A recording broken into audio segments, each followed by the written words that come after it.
Just watching how to cook this 1 dozen egg and potato tomato. Perfect combination, potato, tomato, and 1 dozen egg. So tomato, 1 onion, and 2 patatas, and parsley.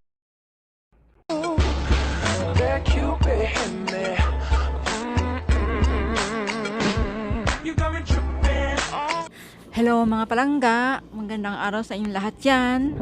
At ito na nga, magluto naman tayo ng ginisang patatas at isang dosinang itlog. Egg, bell pepper, carrots, 2 tomato, 1 onion, and 2 patatas, and parsley. Same size lang po ang mga hiniwa kong patatas, carrots, and bell pepper. Pera na lang po ang parsley. Ito na nga po at naka-ready na siya. Ito po ay atin na igigisa. Kuha muna tayo ng kawali at ang gamit ko po dito ay buttercream para po mabango po lalo. Ito na po at inuna ko na ang onion. Sunod ay ang tomato. Halo lang ng halo hanggang sa mag-golden brown po ang onion. At ito na nga po, nilagyan ko na ng mga sangkap gaya ng asin or salt. And nagdagdag ako ng powder na garlic powder. Tapos black pepper powder and all mixed spices. Wala pong bitchin, wala pong Maggi dahil po hindi po sila gumagamit dito ng bitchin and Maggi.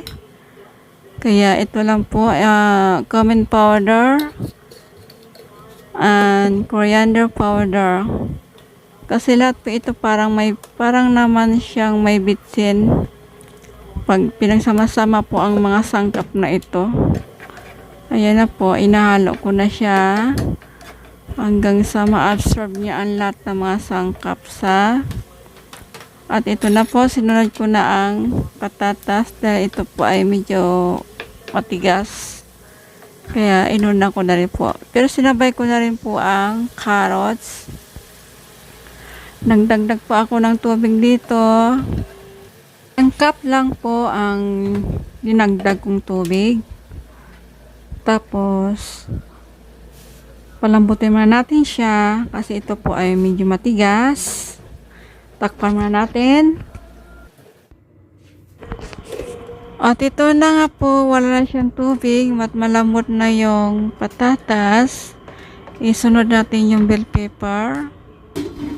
At haluan natin ito ng mabuti para malasa lahat at ma-absorb lahat ang mga hinalong sangkap. Gumawa po ako ng bilog na space para paglagyan natin ng itlog na maliliit. Parang design po, pabilog. At ito na nga po. Dito po kayo magbasag ng itlog sa malapad, wag sa matulis kasi sa matulis po ay matigas po. Kaya po doon kayo po sa malapad magbiak para madali po siya ma-crack pag isang pukpok lang. Ito na nga po, nilagay ko na yung mga itlog. At ang itlog na pala ito po ay hindi po ito malalaki kundi maliliit po itong itlog. Hindi rin po ito itlog ng pugo. Kakaibang itlog po ito dito sa Saudi. Hindi ko alam kung anong tawag klaseng itlog na ito.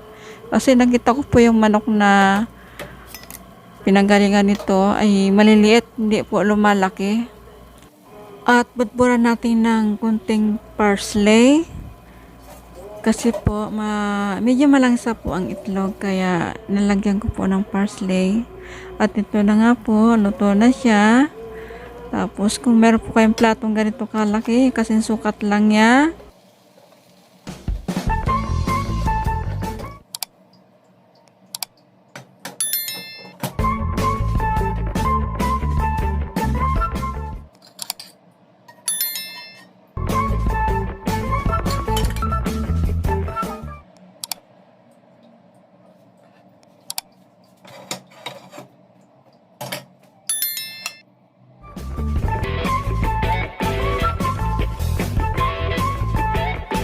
Thank you so much around the world to all viewers for watching this my video. And maraming salamat po at sa muli. Bye!